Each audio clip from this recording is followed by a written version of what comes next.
روایت کا جملہ بھی کہ مردہ آ کے کہتا کہ اپنے ہاتھ جو تمہارے ہاتھ میں نوالا ہے کھانے میں 10 نوالے خود کا اور 1 کسی بھوکے جانور کو دے، تمہارا کیا جائے، لیکن میرا عذاب اس کی وجہ سے کم ہو جائے۔ پروردگار عالم کا جو کمپیوٹر لگا وہ اتنی چھوٹی چھوٹی بات کو بھی فوراً محسوس کر کے پہنچا دیتا۔ اور بلکہ 2 باتیں آئی ہیں۔ نمبر 1، بڑی بڑی نیکیاں اگر کر سکو تو کیا کریں، لیکن اگر کوئی بڑی نیکی نہیں کرنا چاہتا، یا طاقت نہیں یا موڈ نہیں، اب نیکیاں بھی تو موڈ کی محتاج، تب بھی کہا کہ ضرورت نہیں چھوٹی نیکی۔ آپ چل رہے ہیں راستے میں، ایک پتھر آپ کو نظر آئے، آپ نے پتھر کو ویسے ہی ہٹا دیا، لیکن اگر اسی وقت یہ خیال آ جائے کہ اس کا ثواب خدا میرے فلاں مرحوم رشتے دار کو دے، تو یہی ایک چیز اس کے لیے کتنی فائدے مند بنے، وہ نیکی کا آپ کو کرنا ہی۔ دیکھیے یہاں تک اسلام نے کہا کہ یہ بھی مت سوچو کہ چھوٹی نیکی بھی مرحوم کے لیے ہمیں خاص طور پہ کرنا، خاص طور پہ جو ویسے ہی کرنا، جیسے ہم نے کہا مثال کی آپ کو کہ ایک پتھر پڑا آپ نے ہٹا دیا، عادت کے تحت ہٹا دیا، لیکن اگر اسی کا ثواب آپ نے نیت کر کے مرحوم کو پہنچا دیا، آپ کا کیا کرے، آپ کا نقصان کیا ہو؟ لیکن اس مرنے والے سے پوچھئے کہ اسے کتنا فائدہ ہوا۔ عادت کے تحت جو آپ کام کرتے ہیں اسے بھی نیکی بنا سکتے ہیں۔ یہی تو اسلام کی خوبی کہ اس نے ہماری عادتوں کو بھی عبادتوں میں بدل دیا۔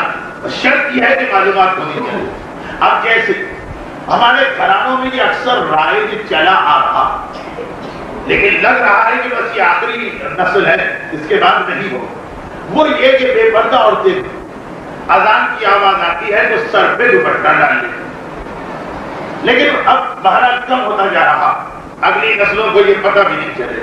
کہ معاذ اللہ اذان کی آواز اور گانے کی آواز میں کیا فرق ہوتا، لیکن ابھی تک کچھ اچھا یہ بہرحال ایک نیکی ہے۔ اگر یہ دوپٹہ جو ویسے ہی ڈالنا ہی ڈالنا، یا مثلا فاتحہ وغیرہ کا موقع ہو گیا، روزے میں آ گئی، تو وہ عورتیں بھی جو پردہ وردہ نہیں کرتی سر پہ دوپٹہ ہے، تو اب اگر اسی وقت یہ نیت ہو جائے کہ اتنی سی جو میں نے نیکی کی اس کا ثواب غلام مرحوم کو مل جائے، ہمارا کیا؟ یہ کام تو ہمیں کرنا ہی کرنا، لیکن اس مرنے والے کے دل سے پوچھئے اس کے لیے آج کا دن عید کر دیں، اسی وقت اسی لمحے اس کو اطلاع مل جاتی۔ اور کس طرح اطلاع ملتی؟ 2 طریقے، اس لیے کہ مرنے والے 2 طرح کے ہوتے، یا مرنے والے ایسے ہیں جو عذاب میں ہیں، یا مرنے والے ایسے ہیں جو آلریڈی خود اپنے ساتھ ایسے نیک اعمال لے کے گئے کہ انہیں ہماری آپ کی ضرورت ہی نہیں، لیکن پھر بھی ہم جو نیکی کریں گے ان کو ضرور ملے گی۔ اور وہ کس طرح؟ عذاب میں، اگر موٹی مثال دے رہا ہوں لیکن بہرحال مثال یہی، عذابوں میں تو روزانہ کا ایک عذاب فکس ہے کہ مثلا اسے 100 کوڑے پڑا کریں، جیسے مثلا بے نمازی کا یہ عذاب بتایا گیا کہ اسے دن میں 5 مرتبہ عذاب ملتا ہر نماز کے بعد، اور ہر عذاب ایسا ہوتا کہ وہ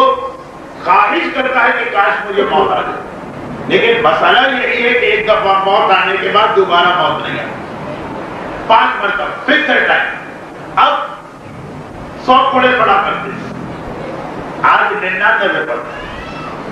اب یہ انتظار کر رہا باقاعدہ گناہگار عذاب انتظار کر رہا ہے کہ 99 میں 100 کہاں گئے، گھبرا کے پوچھا فرشتوں سے وہ 100 کہاں گئے، کہا وہ آج تمہارا ایک رشتے دار، یہ ایک عام مومن جو تمہیں جانتا بھی نہیں، وہ سڑک سے گزرا ایک پتھر ہٹا گیا اور کہا کہ اے خدا مثلا اس سامنے والے قبرستان میں جتنے مرحومین ہیں اس کا ثواب، یہ اس کا ثواب۔ یا اگر نیکوں کا آرام سے کھاٹ سے ایک محل میں بیٹھا، پتہ چلا فرشتے آئے چھوڑو خالی کرو یہ محل، کیوں خالی کر؟ کہا اس لیے کہ اس سے اچھا محل ملتا، وہ کیسے؟ فلاں رشتے دار خاتون تمہارے نام پہ مثلا اپنی فلاں نیکی کا ثواب بھجوا دیا،